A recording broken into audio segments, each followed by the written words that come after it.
Assalomu alaykum, hurmatli pensionerlar, nafaqa oluvchilar va yaqinlari pensiya hujjatlari bilan shug'ullanayotgan aziz tomoshabinlar. Bugun men sizlarga juda muhim masalani tushuntirib bermoqchiman.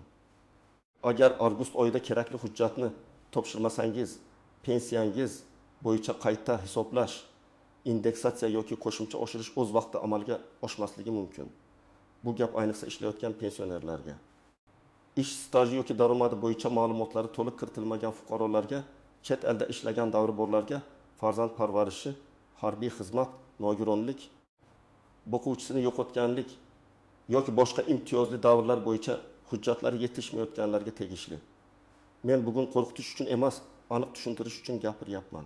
Chunki ko'p odamlar pensiya tayinlangandan keyin endi hammasi avtomatik bo'ladi deb o'ylaydi. Lekin amalda ayrim ma'lumotlar bazada bo'lmasa, ayrim hujjatlar tasdiqlanmasa, ayrim arizalar o'z vaqtida berilmasa, sizga tegishli bo'lgan pul kechikishi yoki umuman hisobga olinmay qolishi mumkin. Shuning uchun hoziroq kanalga obuna bo'ling, videoga like bosing va bu ma'lumotni ota-onangizga, qo'shnilaringizga, mahalladagi pensionerlarga yuboring. Chunki bitta hujjat vaqtida topshirilmagani odamni bir necha oy, ba'zan esa ancha katta summadan mahrum qilishi mumkin. Oldin ko'pchilik pensiya masalasida bunday tartibga o'rganib qolgan edi. Odam pensiyaga chiqadi, mehnat daftarchasi topshiriladi, ish staji hisoblanadi, o'rtacha ish haqi olinadi va pensiya tayinlanadi. Keyin davlat tomonidan pensiyalar oshirilsa, hammaning pensiyasi ma'lum foiz yoki ma'lum miqdorda ko'tariladi. Odam esa mening vazifam faqat pensiyani olish deb o'ylaydi. Bu yondashuv qisman to'g'ri, chunki umumiy oshirishlar ko'p hollarda avtomatik qilinadi. Lekin hozirgi tizimda bitta muhim farq bor. Pensiya miqdori faqat umumiy oshirishga bog'liq emas. Sizning shaxsiy ma'lumotlaringiz, ish stajingiz, sug'urta badallari, ish haqi bo'yicha ma'lumotlar, ish joyingizdan berilgan arxiv hujjatlari, farzand parvarishi davrlari, harbiy xizmat, nogironlik guruhi, boqimandalar soni, yashash joyingiz, ishlayotgan yoki ishlamayotganingiz kabi holatlar ham ta'sir qiladi. Agar mana shu ma'lumotlardan biri noto'g'ri bo'lsa yoki ba'zida ko'rinmasa, tizim sizga tegishli oshirishni to'liq hisoblamasligi mumkin. Eng ko'p uchraydigan muammo shuki, pensioner ishlashda davom etadi. Lekin ish beruvchi tomonidan ma'lumotlar vaqtida topshirilmaydi yoki fuqaroning shaxsiy kabinetida ish haqi, soliq, staj bo'yicha ma'lumot to'liq aks etmaydi. Yana bir muammo, eski yillarda ishlagan joy yopilgan bo'ladi. Korxona arxiviga topshirilgan bo'ladi. Mehnat daftarchasida yozuv bor, lekin ish haqi to'g'risida ma'lumotnoma yo'q. Bunday holatda odam mehnat daftarcham bor-ku deydi. Ammo ayrim qayta hisoblashlarda faqat yozuvning o'zi yetmasligi, ish haqi yoki to'lovlar bo'yicha tasdiqlovchi hujjat ham kerak bo'lishi mumkin. Avgust oyining ahamiyati shundaki. Ko'p tashkilotlarda yarim yillik va keyingi davr bo'yicha ma'lumotlar shu paytga kelib aniqlashtiriladi. Budjet va pensiya to'lovlari bo'yicha reyestrlar yangilanadi. Ariza va hujjatlar qabul qilish jadallashadi. Agar siz avgustda borib holatingizni tekshirtirmasangiz, keyingi qayta hisoblash davrida ma'lumotingiz yetishmay qolishi mumkin. Natijada siz nima uchun qo'shnimning pensiyasi oshdi, menikisi esa o'zgarmadi deb hayron qolasiz. Sabab ko'pincha qonun emas, aynan hujjatdagi kamchilik bo'ladi. Men birinchi navbatda shuni aniq aytaman. Har bir pensioner o'z pensiya ishini kamida yilga bir marta tekshirtirish kerak. Bu juda oddiy qoida. Siz bank kartangizdagi pulni tekshirasiz. Kommunal to'lovlarni tekshirasiz. Telefon balansini tekshirasiz. Pensiya esa sizning asosiy daromadingiz bo'lsa, uni tekshirmaslik katta xato. Ayniqsa avgust oyida borib, mening pensiya ishimda barcha hujjatlar to'liqmi? Qayta hisoblashga asos bo'ladigan ma'lumotlar kiritilganmi? Stajim to'liq chiqqanmi? Ish haqi ma'lumotlari to'g'rimi deb so'rash kerak. Kimlar albatta xavotir olish kerak? Birinchi toifa, pensiyaga chiqqandan keyin ham ishlayotganlar. Masalan, Akmal aka 2020 yilda pensiyaga chiqqan, lekin maktabda qorovul bo'lib ishlashda davom etgan. 3 yil davomida undan soliq ushlangan. Ish haqi rasmiy to'langan. Akmal aka o'ylaydi, demak, keyin pensiyam o'zi oshadi. Lekin ish beruvchi ma'lumotlarni noto'g'ri yuborgan bo'lsa yoki uning pasport ma'lumoti, JSSH raqami, mehnat shartnomasi tizimda xato bog'langan bo'lsa, bu ish davri qayta hisoblashda ko'rinmasligi mumkin. Natijada Akmal aka yiliga shartli ravishda 500 ming yoki 20 million so'm qo'shimcha olish imkoniyatidan kechikib qoladi. Men bu yerda aniq summani va'da qilmayapman. Chunki har bir odamning ish haqi, staji va pensiya formulasi alohida. Lekin prinsip bitta. Ma'lumot yo'q bo'lsa, hisoblash ham yo'q. Ikkinchi toifa eski korxonalarda ishlagan. Lekin arxiv ma'lumotlari to'liq bo'lmaganlar. Masalan, Gulbahor opa 1985 yildan 1916 yilgacha tikuv fabrikasida ishlagan. Mehnat daftarchasida yozuv bor, lekin o'sha fabrikadan ish haqi ma'lumotnomasi olinmagan. Pensiya tayinlanganda eng qulay ish haqi davri hisobga olinmagan bo'lishi mumkin. Keyin Gulbahor opa arxivdan ma'lumotnoma topsa, uning pensiyasi qayta ko'rib chiqilishi ehtimoli bo'ladi. Lekin hujjatni avgustda topshirmasa, keyingi to'lov reyestriga ulgurmasligi mumkin. Shunda qo'shimcha pul keyinroq keladi. Yoki ayrim holatlarda faqat arza berilgan sanadan boshlab hisoblanadi. Mana shu joy juda muhim. Mening huquqim bor edi degan gap yetarli emas. Huquqni tasdiqlaydigan hujjat va ariza ham bo'lishi kerak. Uchinchi toifa farzand parvarishi, harbiy xizmat yoki boshqa hisobga olinadigan davrlari borlar. Masalan, Dilbar opa 3 farzand ko'rgan. Ulardan birini uzoq vaqt parvarish qilgan. Ayrim davrlar stajga qo'shilishi mumkin, lekin buning uchun tug'ilganlik guvohnomalari, nikoh yoki familiya o'zgargan bo'lsa tasdiqlovchi hujjatlar. Zarur hollarda arxiv yoki mahalla ma'lumotlari kerak bo'ladi. Agar familiya turmushdan oldin boshqacha bo'lgan, tug'ilganlik guvohnomasida boshqa yozilgan, pasport esa boshqa ko'rinishda bo'lsa, tizim buni avtomatik birlashtirmasligi mumkin. Natijada oddiy ko'rgan hujjat yetishmasligi pensiya hisobiga ta'sir qiladi. 4-toifa boquvchisini yo'qotganlik pensiyasi. Nogironlik pensiyasi yoki ijtimoiy nafaqa oluvchilar. Bu yerda hujjatlar yanada sezgir. Masalan, boquvchisini yo'qotgan bola o'qishni davom ettirsa, ayrim hollarda ta'lim muassasasidan ma'lumotnoma kerak bo'ladi. Agar o'qish to'g'risidagi ma'lumotnoma vaqtida topshirilmasa, to'lov to'xtashi yoki qayta tiklash kechikishi mumkin. Nogironlik bo'yicha esa tibbiy mehnat ekspertiza ma'lumotlari, guruh muddati, qayta ko'rik sanasi muhim. Men oldin topshirganman deb beparvo bo'lish mumkin emas. Chunki muddatli hujjatlar yangilanib turadi. Kimlar unchalik xavotir olmasligi mumkin.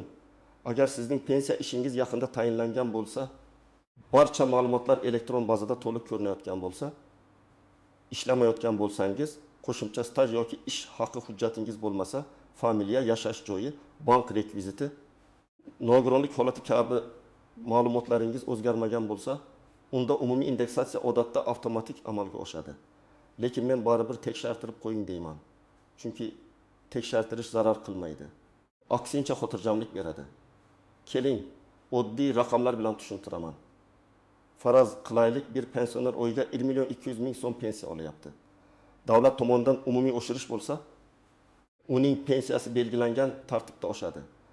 Ammo u pensiyaga chiqqandan keyin 2 yil ishlagan va bu davr qayta hisoblashda inobatga olinishi kerak bo'lsa, qo'shimcha o'sish bo'lishi mumkin.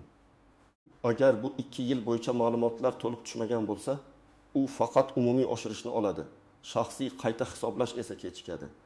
Odam tashqaridan qaraganda menga indeksatsiya bo'lmadi deydi. Aslida esa unga tegishli bo'lgan bir qismi hujjat sababli vaqtida hisoblanmagan bo'lishi mumkin. Yana bir misol. Rustam aka zavodda o'tgan yil ishlagan, lekin 1990 yillardagi ish haqi ma'lumoti yo'q. Pensiya tayinlashda mavjud ma'lumotlar asos qilib olingan. Keyin u arxivdan o'sha yillarda yuqori maosh olganini tasdiqlovchi hujjat topdi.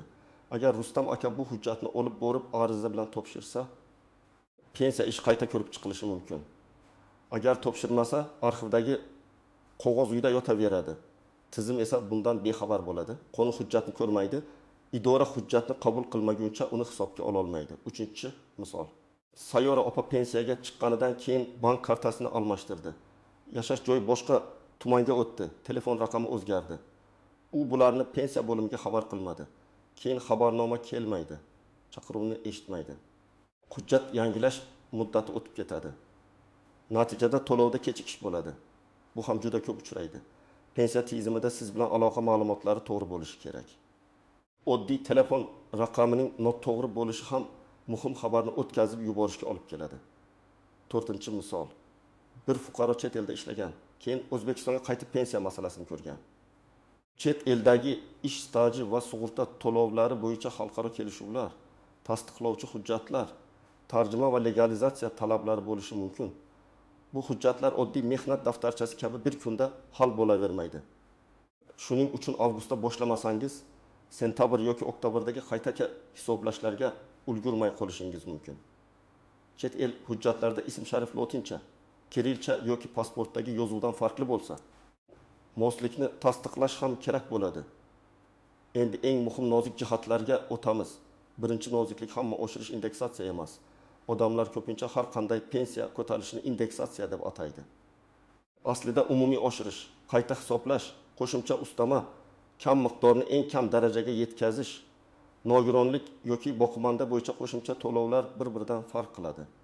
Siz nega indeksatsiya bo'lmadi deb so'raysiz. Idora esa indeksatsiya bo'lgan, lekin qayta hisoblashga asos yo'q deyishi mumkin. Shuning uchun savolni to'g'ri berish kerak. Mening pensiyamda umumiy oshirish aks etganmi? Mening qo'shimcha stajim hisobga olinganmi? Ish haqi ma'lumotlari to'liqmi? Qayta hisoblash uchun ariza kerakmi? Ikkinchi noziklik, hujjat topshirilgan sana juda muhim. Ko'p odamlar baribir huquqim bor-ku, xohlagan payt olib boraman deb o'ylaydi. Lekin amalda ayrim to'lovlar ariza berilgan kundan yoki hujjat qabul qilingan sanadan boshlab hisoblanishi mumkin. Ayrim holatlarda o'tgan davr uchun ham qayta hisoblash bo'ladi. Lekin buning shartlari bor. Shuning uchun hujjatni uyda saqlab yurish eng yomon variant. Topdingizmi? Nusxa oldingizmi? Darhol qabul qildiring. Kirim raqamini oling. Arizangiz ro'yxatdan o'tganini tekshiring. Uchinchi noziklik, og'zaki murojaat yetarli emas. Men borib aytdim, operator ko'rib qo'yaman dedi. Mahalladagilar biladi degan gaplar keyin isbot bo'lmaydi. Har bir muhim masala yozma ariza bilan bo'lishi kerak. Arizada familiya, ism, otasining ismi, JSSHIR, manzil, telefon, pensiya turi, talab mazmuni aniq yozilishi kerak. Masalan, pensiya miqdorimni qo'shimcha ish staj va ish haqi ma'lumotnomasi asosida qayta hisoblab berishingizni so'rayman. Yoki pensiya ishimdagi staj va ish haqi ma'lumotlarini tekshirib, yetishmayotgan hujjatlar ro'yxatini yozma ravishda berishingizni so'rayman. Shunda sizda iz qoladi. To'rtinchi noziklik, nusxa bilan asl hujjat masalasi. Ba'zi hujjatlarning nusxasi yetarli bo'lishi mumkin. Ba'zilar esa asl nusxa bilan solishtiriladi. Arxiv ma'lumotnomasi, tug'ilganlik guvohnomasi, nikoh guvohnomasi, mehnat daftarchasi, harbiy bilet, sud qarori, tibbiy xulosa kabi hujjatlar bo'yicha talablar turlicha bo'ladi. Men har doim shunday maslahat beraman. Idoraga borayotganda asl hujjatni ham, kamida 2 nusxasini ham olib boring. Nusxasiga qabul qilgan xodim asl nusxaga mos deb belgi qo'yish kerak bo'ladigan holatlar bor. 5-noziklik. Familiya va ismdagi harf xatolari. Masalan, pasportda O'g'loy, eski hujjatda Ugloy, arxivda Ogloy deb yozilgan bo'lishi mumkin. Yoki otasining ismi bir joyda Karimovna, boshqa joyda Karim qizi bo'lib turadi. Bunday farqlar oddiy ko'rinsa ham hujjatni bog'lashda muammo qiladi. Ayniqsa eski Sovet davr hujjatlarida kirilcha yozuv, yangi pasportda lotincha yozuv bo'lgani uchun farqlar ko'p. Agar xodim moslik tasdiqlash kerak desa, jahlingiz chiqmasin. Bu sizning pulingiz to'g'ri odamga hisoblanishi uchun kerak bo'ladigan jarayon. 6-noziklik, ishlayotgan pensionerlar ish beruvchiga ham bog'liq. Agar siz rasmiy ishlasangiz, ish beruvchi mehnat shartnomasi, ish haqi, soliq va ijtimoiy to'lovlar bo'yicha ma'lumotlarni to'g'ri yuritish kerak. Siz bu masalani faqat pensiya bo'limidan emas, ish joyingiz buxgalteriyasidan ham so'rashingiz kerak. Mening JSSHIR raqamim to'g'ri kiritilganmi? Mehnat shartnomam elektron tizimda bormi? Ish haqi bo'yicha hisobotlar topshirilganmi deb so'rang. Chunki xato ish joyida bo'lsa, pensiya bo'limi uni o'zi tuzatib bera olmaydi. Endi siz nima qilishingiz kerakligini aniq aytaman. Birinchi qadam, hujjatlaringizni bitta papkaga yig'ing.